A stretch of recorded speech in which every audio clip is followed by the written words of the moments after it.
a vos, Andrea, a Mariano Jiménez, muchas gracias por haberme permitido durante estos 3 jueves compartir con ustedes algunos conceptos que hacen al ejercicio profesional de la cirugía hoy.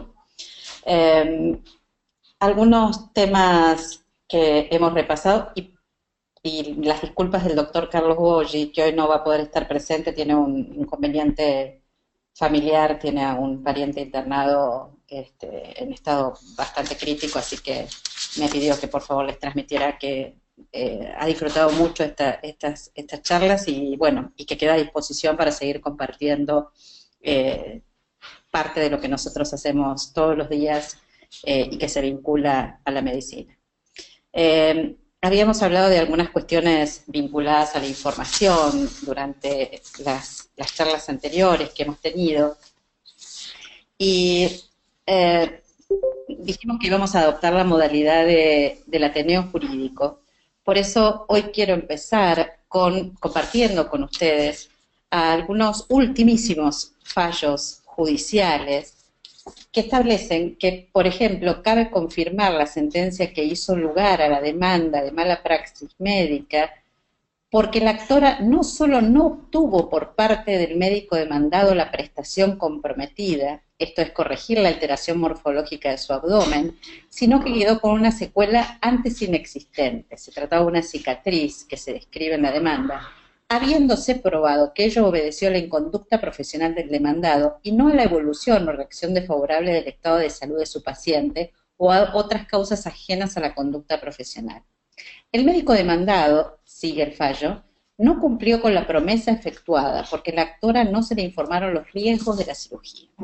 Entonces, aquí aparece, este es un caso de cirugía plástica, que es un caso particular dentro del área de la cirugía general, porque toda la jurisprudencia es contesta en considerar que nadie se sometería voluntariamente al riesgo de una intervención quirúrgica si no le aseguran un resultado mejor al que tenía antes de comenzar esa cirugía.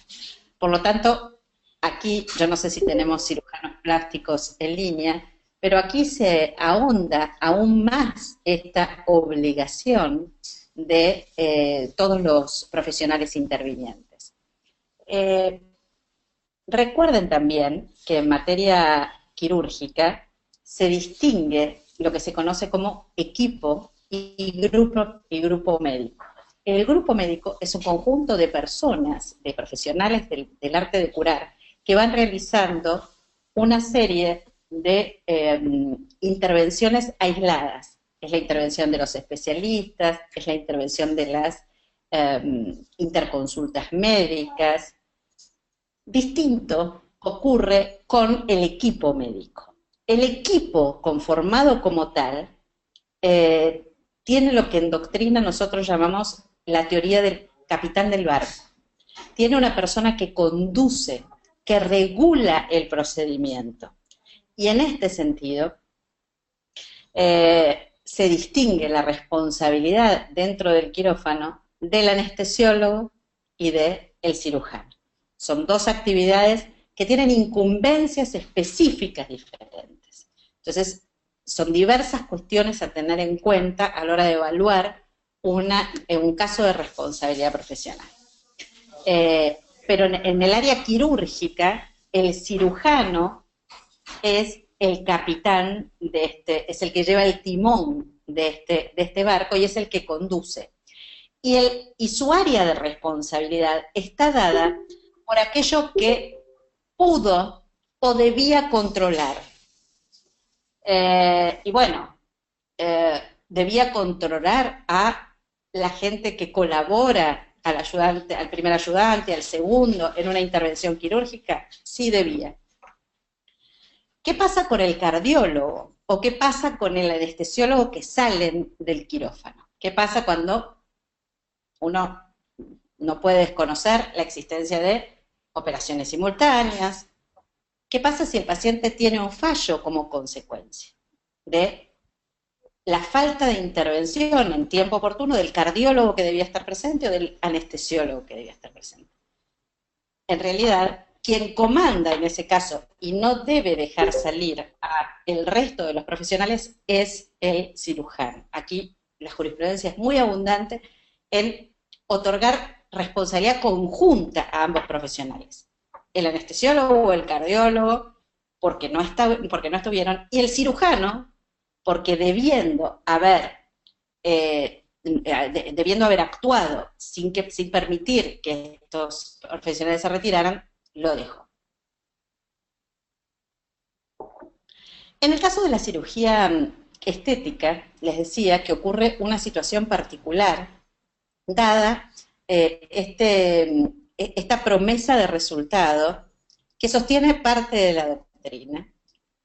Tengo que decir que yo me enrolo en la doctrina minoritaria, que considera que aún una cirugía plástica es conlleva una obligación de medios, porque nadie puede saber, en el caso de la cicatriz de la señora, que en este caso que estábamos leyendo, cómo iban a sucederse los hechos, cómo iba a ser la evolución de la cicatrización de su cuerpo. En aquellos casos en que se podía probar, había que prometer un resultado.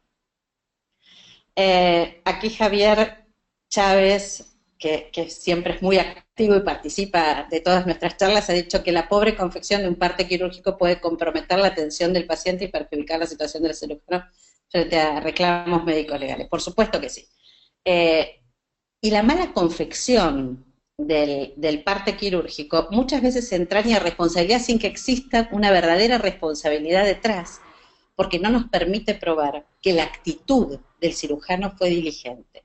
Así que aquí tenemos lo que nosotros llamamos el camino de la prevención, conformada por esta serie de requisitos que tienen que ver, reitero el concepto, con la praxis profesional de los cirujanos, y que en última instancia hoy las consideramos como obligaciones legales, pero que en definitiva, reitero, son parte del ejercicio profesional. Hay algunas cuestiones para redondear este tema y seguir con el camino de la prevención hacia otros lugares y hacia las preguntas que ustedes quieran formular. ¿Qué pasa con los formularios de inscripción? Sí. ¿Andrea? Quiero hacer una pregunta. Sí, por favor. Cuando se habla de la responsabilidad en cirugía plástica, Sí. creo que es una cosa importante y que los plásticos tienen con esto algún problema. Una cosa es el queloide, la cicatriz aberrante, esto que vos decís. Y otra cosa es el fin que no le gustó al paciente. Vamos, comentario o la cosa, digamos, por donde a lo mejor uno circula es que si yo quisiera mañana parecerme a una actriz de cine, y por supuesto el cirujano plástico no puede hacer eso, en ese caso uno tiene derecho, si yo fuera un paciente y no me gusta lo que me hizo el cirujano plástico, ¿eso genera algún problema para él o eso es algo que dicen, bueno, vamos, no podemos asegurar este resultado? Porque es muy difícil, porque a veces hay gente que cree que el cirujano plástico va a arreglar todo. Y una cosa es la cirugía reparadora de alguna Quemadura. una cosa especial que después redunda o resulta en una mala cicatrización. Y otra cosa es la estética, que es lo que está diciendo acá Jorge Jiménez, es la estética desde el punto de vista estético, digamos, me gusta o no me gusta, me quedó bien la nariz o no me quedó bien, me hizo bien la lipo o no me la hizo. Eso, yo no quedé como a mí me hubiese gustado. ¿Eso Sí. tiene un problema legal? Sí, hay un grave problema que estamos verificando en estos últimos tiempos. He tenido que dar algunas charlas en relación a todo lo que es cirugía cosmética o cirugía de embellecimiento, diferente de la cirugía reparadora. Son dos ámbitos bien diferenciados para la doctrina jurídica. La cirugía reparadora entra del campo de la cirugía general, en donde yo no puedo asegurar ningún resultado. La cirugía de embellecimiento tiene esta finalidad, buscar el resultado querido. Ahora bien, ¿Cómo llego a elaborar cuál es el resultado querido? Bueno, construyendo un consentimiento informado, perdón, construyendo un consentimiento informado sumamente preciso, detallado. Se utilizan, o por lo menos estamos utilizando mucho en el ámbito de la cirugía cosmética, todo aquello que tiene que ver con dibujos, con fotos, para ver cómo se podría llegar a obtener el resultado querido. Perdón. Perdóname, tu nombre.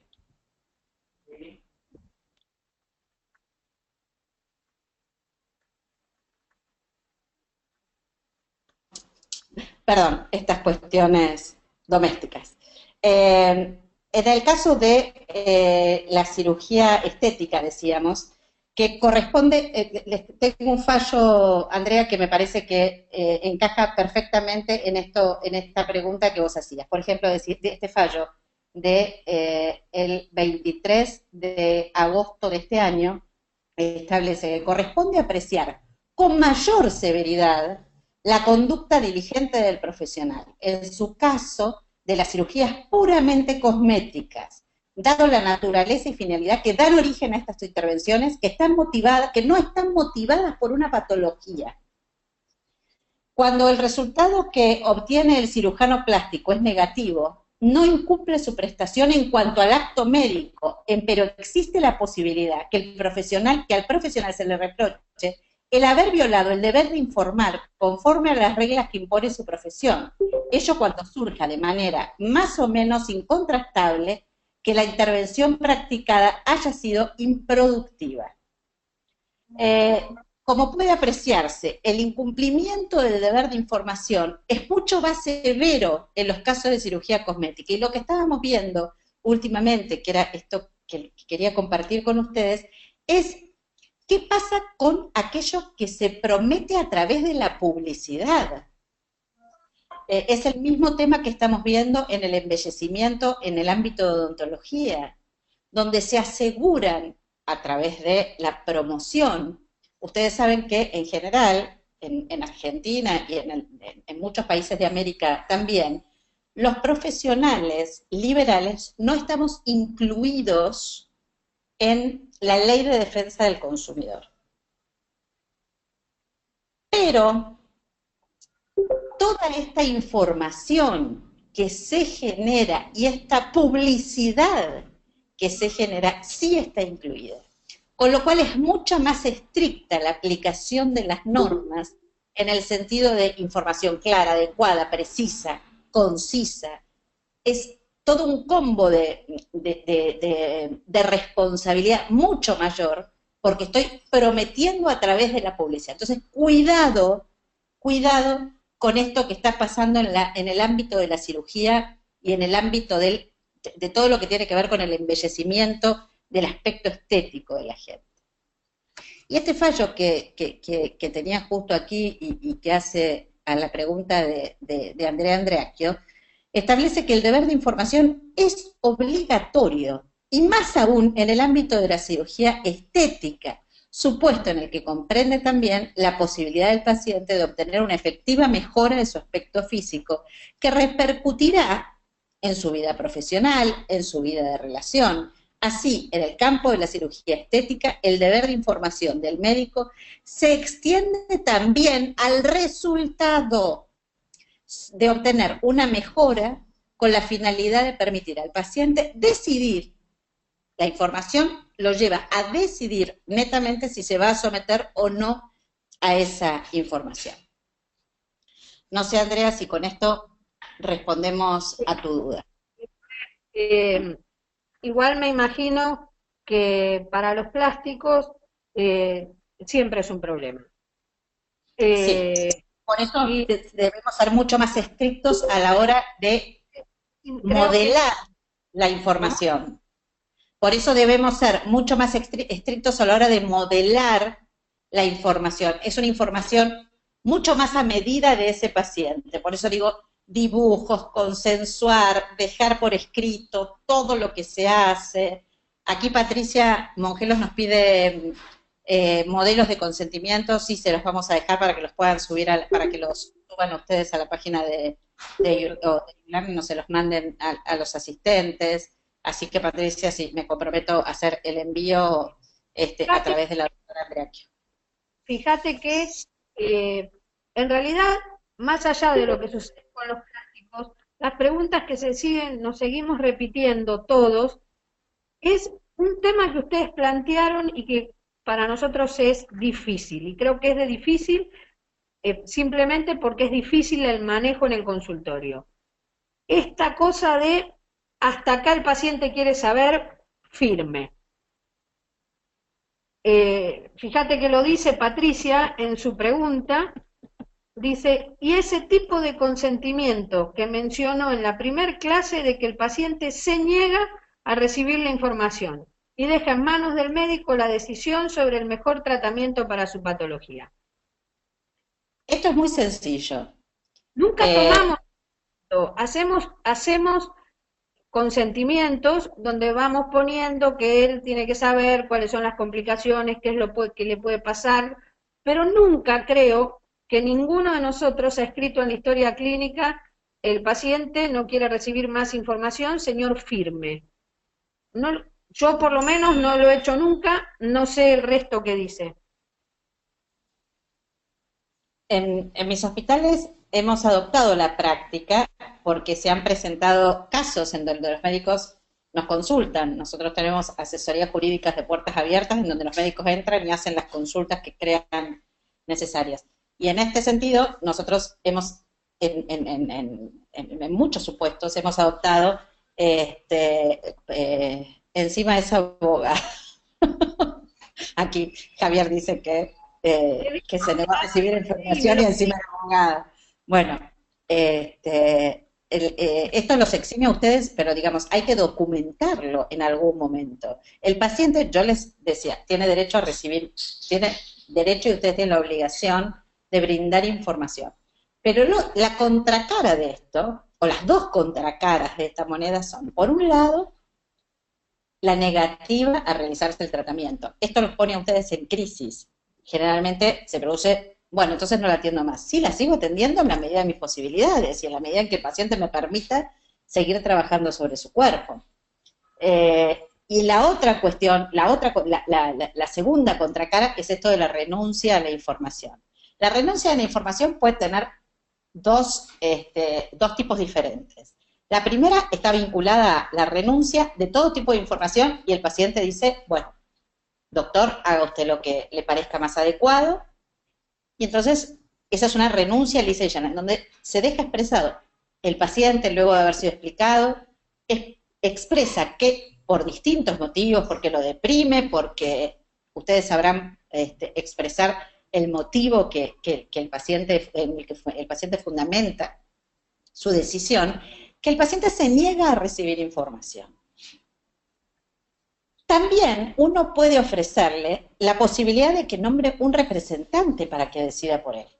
Su hijo no es, digamos, cada uno de nosotros es el dueño, cada uno de nosotros tiene el poder de señorío sobre su cuerpo para tomar la mejor decisión que le parezca. En algunos momentos no estamos capacitados para hacerlo. Y ahora les voy a explicar esta diferencia entre capacidad y competencia. Pero antes que nos expliques eso, voy por otra pregunta. Pero espera un minuto, que quiero redondear la idea. Entonces, el tema... Sí. Pregunta, en el caso de negarse a recibir información del paciente, simplemente la derivo o le digo que no la puedo atender. Yo uso un tipo de consentimiento americano donde describe todas las cosas. Y ahí va mi pregunta. Aunque quieras hablar de otra cosa, te lo voy a preguntar.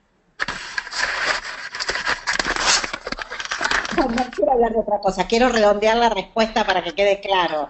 Que en el caso anterior, el paciente nombra un representante, más allá de que el concepto básico que nosotros nos debemos llevar es que cada uno decide sobre su cuerpo. Cuando el paciente renuncia, puede renunciar de forma completa y darle al médico la posibilidad de tomar la mejor decisión conforme aquellas cuestiones de creencias y valores que ya se conversaron, esto hay que dejarlo expresado también, pero puede también nombrar un representante, su mujer, su hijo, su padre, para que tome las decisiones por él, porque en este momento, y eso también se expresa, y se hace, y se le pide al paciente que traiga a esta persona, o un amigo, o su pareja, o quien sea, un allegado, y que esta persona firme y escuche que el paciente desea que sea su representante, y hablarles acerca de la conveniencia de que vayan charlando respecto a algunos aspectos vinculados al proceso de la enfermedad, ponerse a disposición del representante. Estas son las opciones que existen en torno a la renuncia a la información. La renuncia a la información no es, bueno, esto que dice Carlos Vélez, ahora lo vamos a charlar un ratito, pero yo no, digamos, no hago abandono del paciente porque el paciente me diga que no quiere recibir información o que no quiere realizarse el tratamiento. Si el paciente desea que lo siga atendiendo, yo tengo que atenderlo dentro de estas posibilidades. Y tengo que dejar constancia en la historia clínica, excepto que esto me interpele moralmente y me genere una objeción de conciencia. Hay médicos que dicen, no, el caso típico, el caso del aborto terapéutico, no, yo no lo voy a realizar. Bueno, está bien, uno tiene una objeción moral frente a determinadas situaciones o un testigo de Jehová. No, yo no quiero dejarlo morir. Bueno, ¿en manos de qué otro médico lo dejo? Lo que no puedo dejar a un paciente sin atención. Ahora sí, Andrea, vuelvo al tema de Carlos Vélez, que vos querías seguramente ir sobre ese tema. Saludamos a Jorge Manrique. Hola, Jorge. Tenés micrófono cuando quieras. La pregunta mía es al revés. Sí. El paciente no quiere recibir información y yo lo acepto. Sí. ¿Y también puedo yo elegir si sigo o no sigo atendiendo? Claro que sí. Ahí Jorge nos ayuda con la pregunta. ¿No lo voy a atender? Las excepciones que trae la ley argentina, así como la mayoría de las leyes de todos los países de la región, tienen que ver con la posibilidad de renunciar a la información y tienen que ver con razones de salud pública. ¿A qué me refiero con razones de salud pública? ¿Yo tengo que pedirle el consentimiento a un paciente para que se vacune? No tengo que pedirle el consentimiento. ¿Por qué? Porque hay una cuestión superior a la de la salud individual, que es una cuestión de salud colectiva. Entonces, no me interesa lo que decida el paciente. En el caso de una cuarentena, de una epidemia, se suspende el tratamiento, igual que cuando el paciente no está en condiciones y no emana de ninguna, de la historia clínica o de aquello que traía entre sus pertenencias, una directiva médica anticipada que me indique actuar de manera contraria. Ponemos en claro esto. Entonces, y aquí Jorge nos incorpora el tema del privilegio terapéutico. La ley argentina, que es una copia de la ley española, conoció a través de esa ley la posibilidad de exceptuarnos de tomar el consentimiento del paciente cuando existe privilegio terapéutico. ¿Esto qué significa? Cuando la información que yo debo brindarle al paciente puede causar un perjuicio mayor. Un paciente recién operado de una cirugía cardiovascular con un deterioro digamos, depresivo, a quien le tengo que decir que se descubrió una metástasis. Le informo ahora, digamos, aquí se busca la manera de eximir al médico de prestar esta información. ¿Cuál es la figura del privilegio terapéutico? La ley argentina, por ejemplo, es copia, reitero, de la ley española, conoció a través de la ley española la existencia de este criterio y no quiso aplicarlo. Decidió no incorporarlo como una de las excepciones al consentimiento. Con lo cual, si ustedes me dicen, ¿es operativo en nuestro país la excepción del privilegio terapéutico? La ley no lo contiene. Pero yo supongo que si ustedes evalúan un caso concreto y lo fundamentan a través de una historia clínica, o hacen intervenir, para esto es sumamente valioso, el Comité de Bioética Institucional, donde una serie, no se olviden que las decisiones de los comités de bioéticas son muy respetadas por los jueces. Son ámbitos de diálogo interdisciplinar, donde puede convocarse a la familia del paciente para colaborar en la mejor toma de la decisión posible. Obviamente no estamos hablando de procedimientos de rutina, estamos hablando de procedimientos complejos que nos generan estas dudas. Si nos generan estas dudas, tenemos que recurrir a los ámbitos institucionales que tenemos en nuestros ámbitos de trabajo para que nos colaboren en la toma de la mejor decisión posible.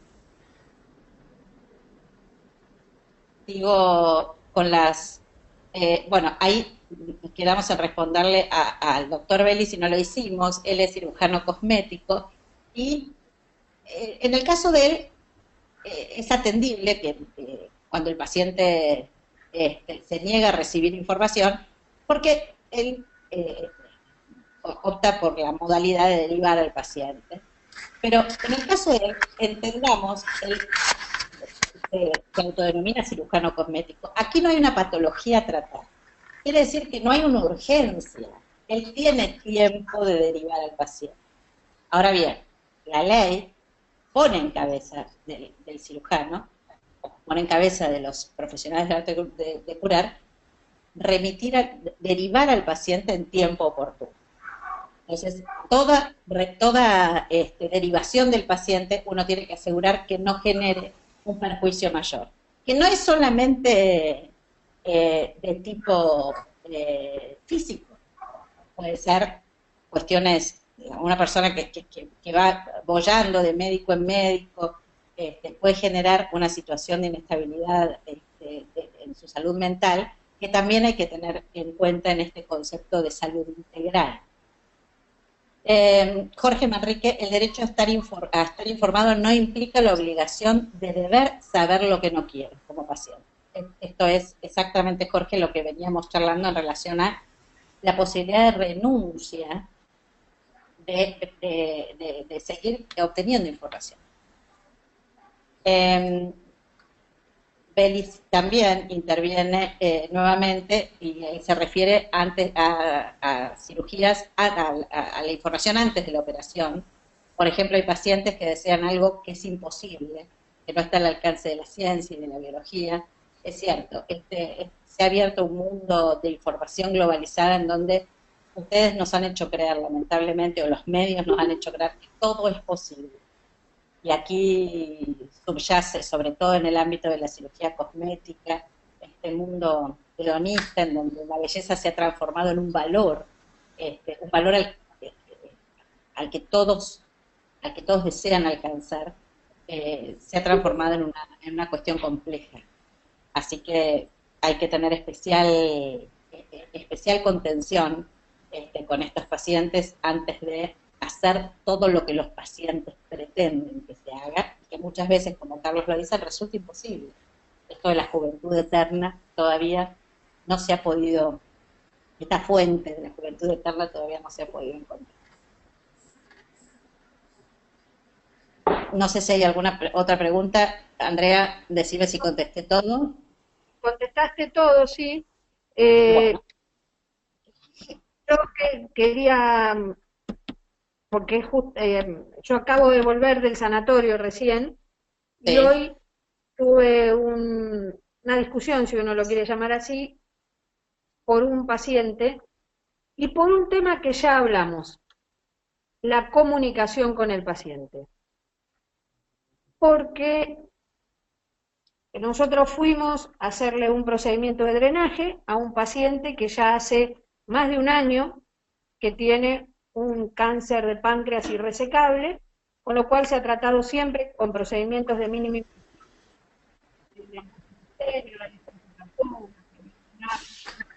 Un problema adicional médico que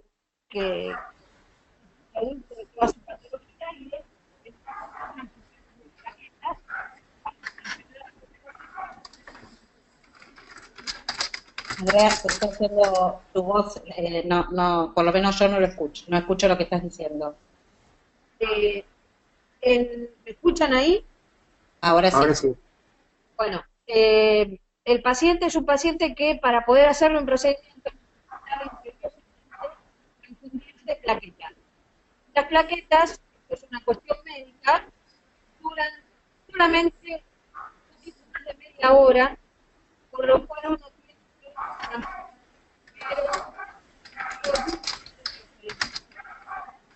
como las plaquetas en el sanatorio no estaban y había que hacer llegaron a Andrea, destiempo. no se logra entender lo que decís, o por lo menos yo no logro escucharte. ¿Así me escuchan? Ahora sí, ahí sí. Entonces, como las plaquetas estas famosas no llegaban, el procedimiento se demoró, no se pudo hacer, porque el paciente no está en condiciones, y de lo que surge de toda esta movida es que nadie habló con el paciente. Entonces, cuando hoy nos reunimos, cada cual puso, en realidad, por qué defensa, digamos, no, yo sí te hablé. El jefe de terapia, el sanatorio nos dijo, pero no le todavía un paciente desde hace más de un año. Andrea, no se logra entender lo que decís, o por lo menos yo no. ¿Vos, Jorge, estás escuchando? No, No, no se logra, Andrea. Reconfiguremos tu sonido y si querés yo sigo un poquito, digo un poco y volvemos a ese tema, porque no se logra entender lo que decís. ¿Eh? Bueno, hay otras cuestiones que recién ustedes en la participación también mencionaron y yo no quiero dejar pasar por alto, que tienen que ver con qué escribo, cuánto escribo, cómo formalizo, cómo se instrumenta el consentimiento, que es otra cuestión controversial, y en principio existe libertad de formas, esto tenemos que tenerlo claro, existen modelos, la Superintendencia en Argentina de Servicios de Salud impuso primero como obligatorio, después sacó la obligatoriedad de un modelo de consentimiento informado, el gobierno de la Ciudad Autónoma de Buenos Aires tiene un modelo de consentimiento en su página web también, pero bueno, en definitiva, uno deberá verificar dentro de su país qué ley específica, para cada caso la ley de trasplante de órganos contiene un consentimiento específico, la ley de HIV contiene un consentimiento específico, pero estas son cuestiones de las que nos debemos ocupar en el caso concreto y para lo cual existen las asociaciones que los reúnen a ustedes, que yo no sé en el caso de la Asociación Argentina de Cirugía, pero en realidad sería de muy buena práctica que ustedes pidan a sus respectivas asociaciones que les ofrezcan modelos de consentimiento informado en la página web, accesibles, protocolizados conforme procedimientos de alto riesgo, mediano riesgo y bajo riesgo. Así que, bueno, estas son cuestiones que tienen que ver con la práctica profesional. Pero hay otra cuestión de la que nos debemos ocupar también, y es cómo y dónde instrumento esta información. Y aquí viene el otro camino de la prevención que está vinculado a un documento esencial en la prueba de los juicios de responsabilidad profesional, que es la historia clínica. La historia clínica no solo constituye una exigencia legal, sino que hace el ejercicio de la buena práctica y además garantiza los derechos de los profesionales de la salud y de los pacientes. Porque a través de la historia clínica yo puedo reconstruir qué fue lo que pasó. Es imposible que ustedes recuerden qué pasa con cada paciente en cada ámbito de atención. Y para ello también es importante la función, reitero, de las asociaciones y de las instituciones donde ustedes prestan servicios, que no solo deben conocer las normas sanitarias vigentes, sino que deben evaluar el impacto que estas normas tienen en la atención de salud, cuáles son las consecuencias jurídicas del incumplimiento. Nosotros hacemos auditorías en forma muy recurrente de las historias clínicas y no con una finalidad punitiva, al contrario, sino con una finalidad docente. Llamamos a los médicos, les explicamos la importancia, esto, por eso les decía, evaluar el impacto y explicarle esta cuestión de concientización, de cursos, de docencia.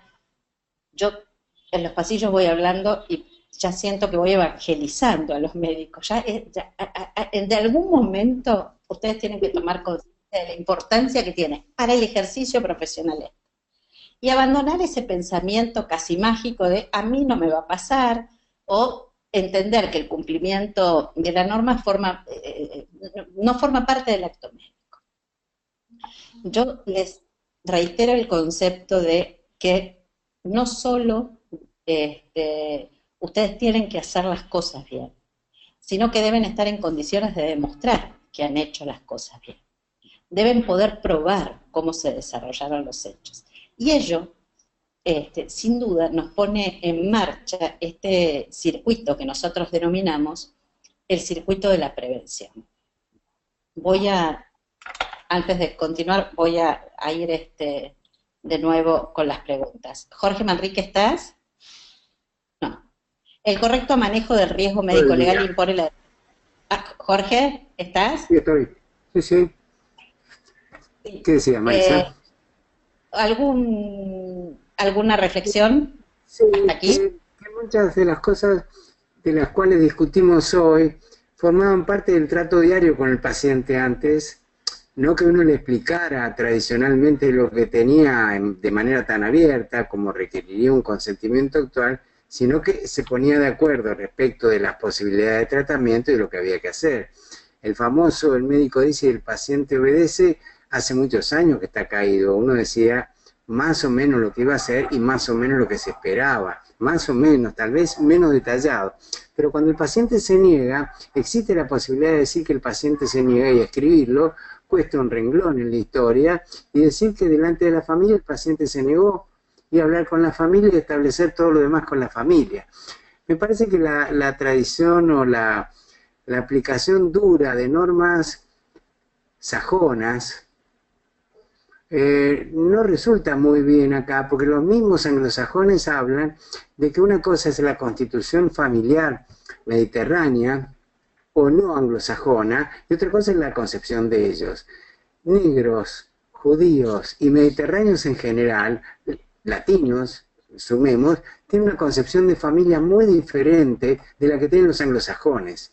Se separan con más dificultad, se reúnen con más facilidad y se pelean más frecuentemente también, nada que ver, todo más escandaloso, pero aún así están más cerca, suelen estar más cerca en el momento de enfermedad. Y muchas veces la familia es la primera que pone el pero para que el paciente no sepa. Es la familia la que dice, por favor, no se le ocurra decir.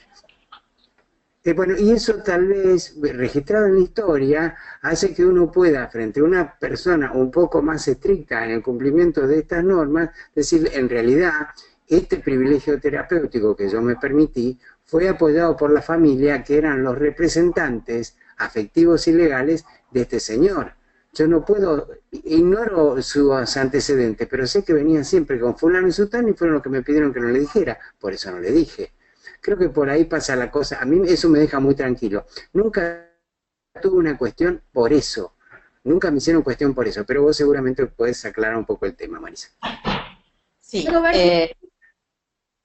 sí, Andrea. ¿Escuchan ahí? Sí.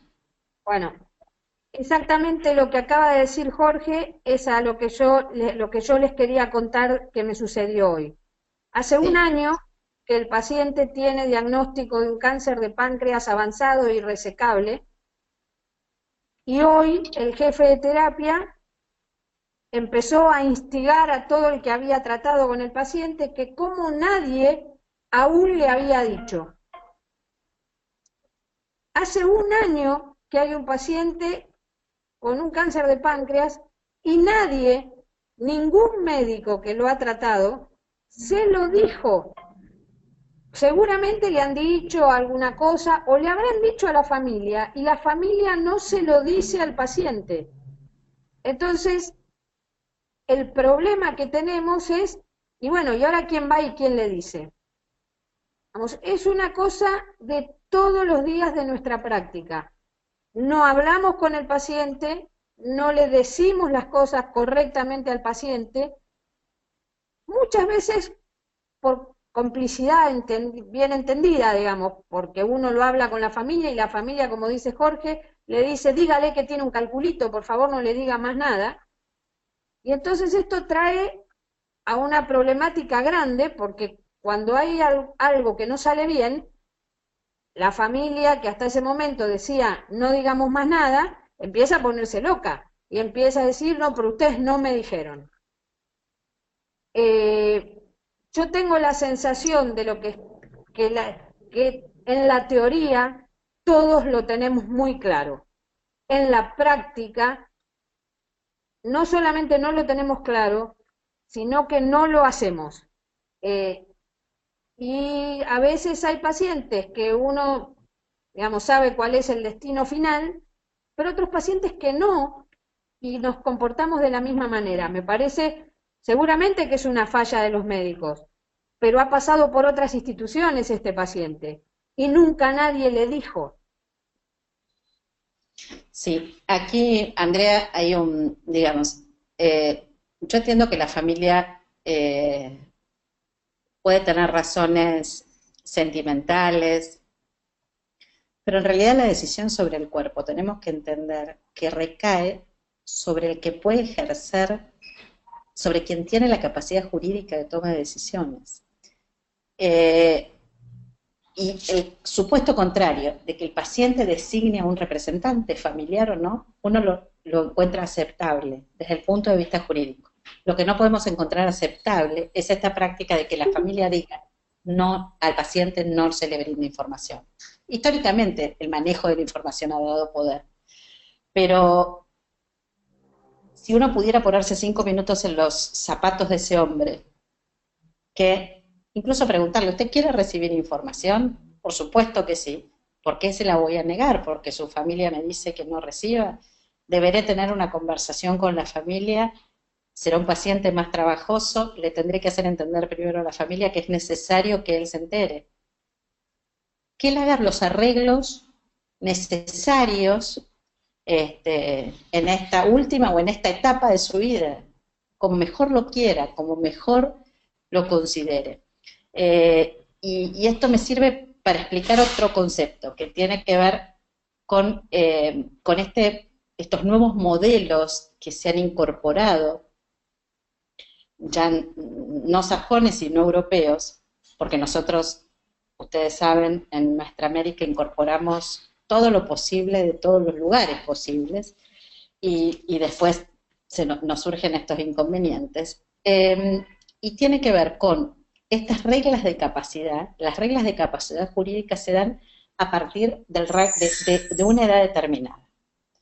En algunos países a los 18, a los 16 o a los 21 años, yo adquiero capacidad. Al día siguiente de levantarme, a las 0 horas del día de mi cumpleaños, adquiero capacidad para tomar decisiones que el día anterior no tenía.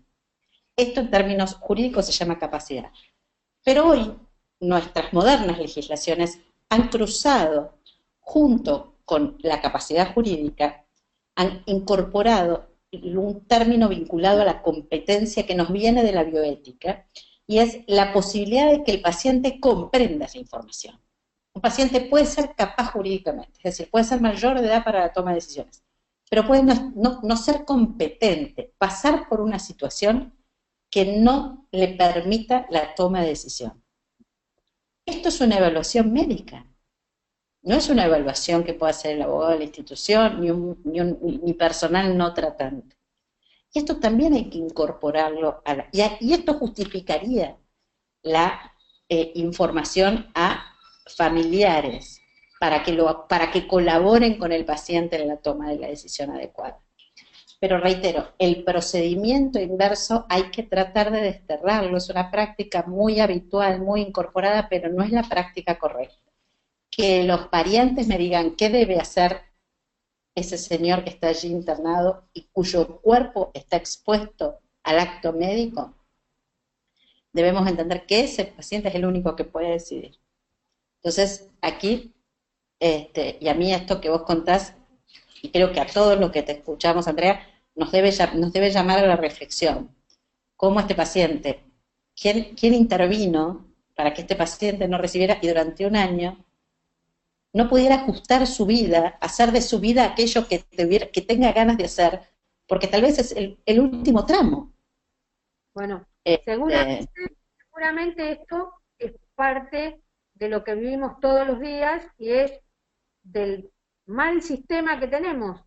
Vamos, no, está todo tan subespecializado y todo tan valiéndose de la tecnología, y de hecho vamos a los congresos y viajamos y escuchamos y todo es lo último que salió.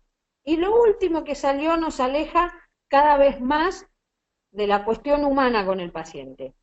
Esa es una realidad que estamos viviendo. A lo mejor en algún momento las cosas se van a acomodar de tal manera que, digamos, que podamos conseguir un término medio, que no es lo que está sucediendo ahora. Y otra cosa en relación a esto justamente es lo que están preguntando aquí. ¿Qué pasa cuando yo estoy tratando un paciente terminal, que yo sé que va a morir, porque va a morir, y la familia me dice, no quiero más procedimientos, no quiero más reanimaciones, no quiero más nada? ¿Qué hacemos? bueno, ¿Vamos y se acabó? hacemos dos cosas. Para la primera parte de las reflexiones que hacíamos, me parece que incorporar la figura del ateneo jurídico al ateneo médico cuando se presentan estos casos que tienen que ver con la aplicación de la norma y con cuestiones de índole, si se quiere, bioéticas, tenemos que empezar a incorporar estas modalidades. Tenemos que empezar a construir respuestas que sean masivas dentro de la comunidad quirúrgica, porque después surge el problema de qué hubiera hecho otro profesional en esa situación. Y entonces, con el diario de mañana todos somos maestros, y la comunidad quirúrgica tiene que aunar esfuerzos en tratar de poder unificar este tipo de protocolizar, si se quiere, este tipo de actividades. Por eso reitero este tema de los ateneos jurídicos. Me parece que es una modalidad que se impone, dado el estado actual digamos, frente a situaciones en las que ustedes no saben qué hacer. En relación a esta otra pregunta que plantea Jorge Jiménez, de qué hacer cuando el médico tratante de un paciente terminal y son los familiares los que solicitan no hacer las maniobras de resucitación, bueno, aquí hay dos cuestiones. Hasta ahora parece que hemos hablado de un encarnizamiento legislativo, de un encarnizamiento legal, si se quiere. Y tenemos que hablar, en este caso, de qué ocurre con el encarnizamiento médico. Nosotros vamos a utilizar maniobras de reanimación, ustedes van a utilizar maniobras de reanimación que están indicadas para el paciente, o están ejerciendo un exceso del uso de la tecnología en pos de evitar un posible juicio. En segundo lugar, ese paciente tuvo oportunidad de expresar qué quería hacer con la evolución de su enfermedad, porque ese es el consentimiento que debíamos haber recabado. Ahora, si se trata de un paciente que no puede emitir opinión, porque no está en un estado de conciencia que le permita tomar decisiones válidas, sí recurrimos. Pero los pacientes, lo que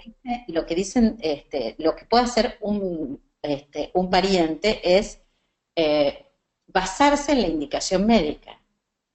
Frente a un caso de reanimación, si el paciente lo requiere, el paciente se reanima, porque en realidad el único que puede decidir sobre el cuerpo es el paciente. Entonces, ¿qué se pactó, qué se pudo hacer antes, qué se charló con ese paciente? ¿Sí? Entonces, ojo con el tema del encarnizamiento terapéutico como blindaje en la práctica profesional. Esto es un tema sobre el que hay que trabajar también. No es lo mismo enchufar que desconectar a un paciente. Son temas vinculados, si quieren, en algún momento incorporamos alguna charla relativa a muerte digna o dignidad al final de la vida y cuidados paliativos, que es otro de los grandes temas. Ustedes saben que la reforma del reciente Código Civil que hace un año entró en vigencia, tiene un solo derecho prestacional en materia de salud y es el derecho a recibir cuidados paliativos. Así que bueno, hay todo un enraizamiento con este tema que hay que tener presente. En relación a este último tramito que tenemos, permítanme avanzar con algunos temas que hacen a aquello que nosotros llamamos los caminos de la información. Hablamos de los caminos de la prevención en relación a la información, a la percepción. Esta necesidad de empezar a otorgarle entidad a la queja. Hay estudios que prueban que la queja en el sector salud escala y va increyendo como en ningún otro lugar. De allí la necesidad de conformar también unidades de manejo de conflictos sanitarios dentro de las instituciones de salud. Otra de los, si se quiere, de los mitos es que no existe una relación directamente proporcional entre los años de experiencia y el riesgo de una demanda. Y para ello, incorporar a la práctica clínica, a la confección de una historia clínica detallada, relacionada, circunstanciada, con un registro adecuado de todos los actos clínicos, de todos los actos médicos, es absolutamente necesario. No hay especialidad exenta de una demanda judicial. Y esta historia clínica se transforma en un documento obligatorio, cronológico, foliado, completo, donde consta toda la actuación que se realiza al paciente, tanto por parte de los profesionales como por parte de los auxiliares de salud, los abogados también.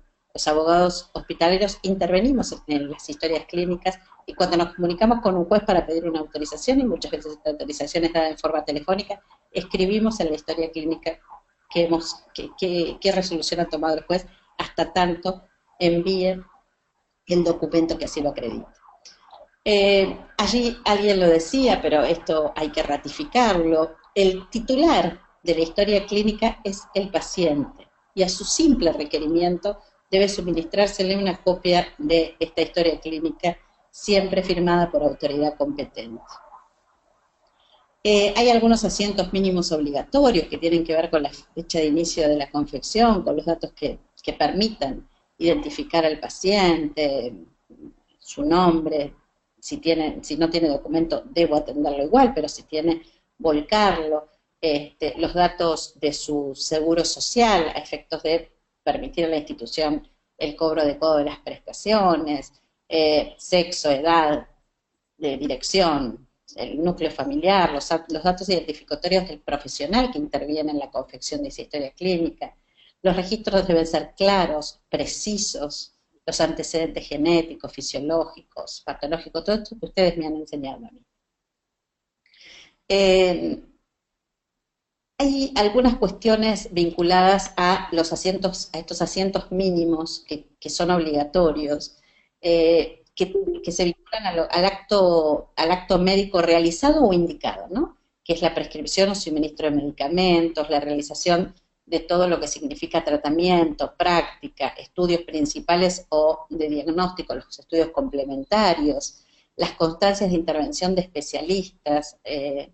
Hubo un caso que esta semana todavía no se ha publicado, que ha tenido un fallo de Cámara de la Justicia Penal condenando a un profesional, en este caso era un cardiólogo de una institución pública, que llamado por el médico de guardia frente a un cuadro complejo de un paciente que había llegado a la guardia, de un paciente que tenía un cuadro cardiológico, no concurrió. Y fue, a pesar de los reiterados llamados, y esto quedó atestiguado en el juicio, en la denuncia que se hizo, este médico fue condenado. Es un fallo de esta semana.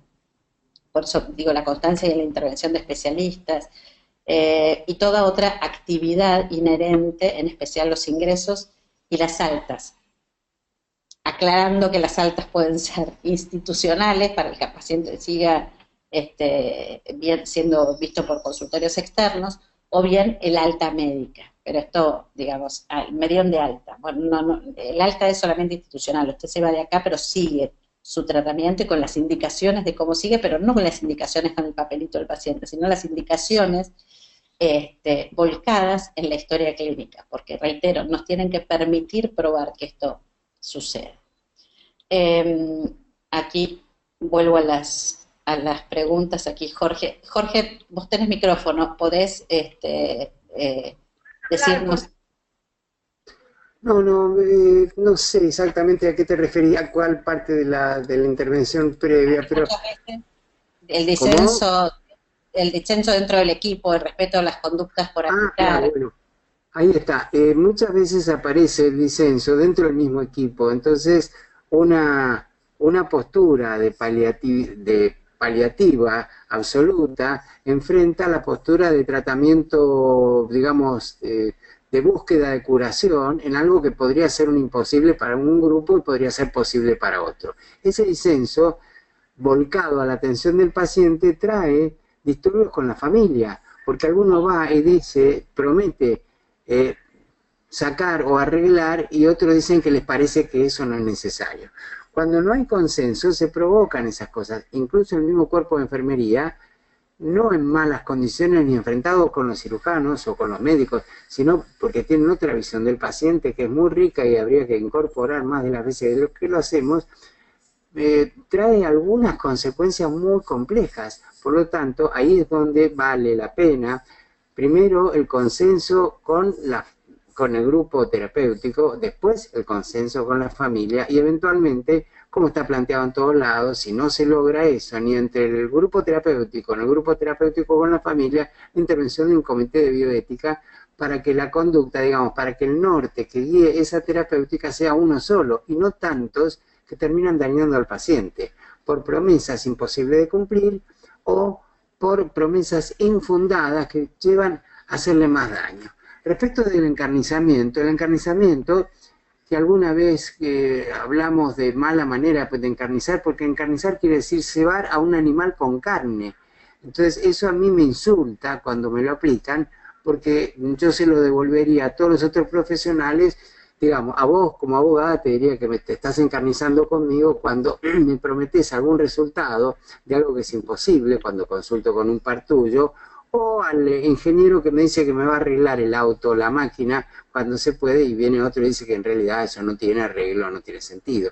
Pero bueno, en todo caso, es... Por eso hablamos del encarnizamiento legal, ¿no? A veces... También el encarnizamiento legal, pero yo pienso más bien que si eso existiera, habría una perversión oculta. En todo caso, prefiero que sea un empecinamiento guiado, porque eso insulta bastante menos, y podemos hablar de empecinarnos porque compramos distintas ideas para tratar. Lo que estaba hablando hoy Andrea, del tratamiento paliativo del paciente que no tuvo nunca un médico de cabecera que se ocupara de la cosa, a veces hay que replantearlo, porque la pregunta es, ¿lo drenamos para qué? Porque si se plantean los para qué de cada tratamiento, se puede llegar a una conclusión más clara. La terapéutica tiene que estar destinada a lograr un objetivo. Ese objetivo tiene que ser favorecer al paciente. ¿Favorecerlo en qué? Supongamos, una buena transfusión mejora la ictericia de un paciente. No sé, yo creo que no está indicada para eso. Entonces, si uno pretende hacer una buena transfusión para que se ponga más blanco, la verdad que el resultado va a ser idiota, porque no lo van a conseguir por ahí. Le ponemos más oxígeno para que vea mejor. Perdón, está en coma. ¿Entienden lo que digo? Entonces, el objetivo no tiene que ser algo idiota, tiene que ser algo comprobable. Y en segunda instancia, tiene que ser comprobable para el paciente. Lo que le vamos a hacer, señor, lo que le va a hacer la doctora Rubia, es ponerle un catéter que lo va a blanquear, porque va a sortear de una manera u otra, sacando la bilis que está tapada en el caño, etcétera, etcétera, se lo va a sacar para afuera. A cambio de eso va a pagar un costo aparte de la molestia y aparte de las complicaciones eventuales, usted va a sacar un chorro de bilis de hostia.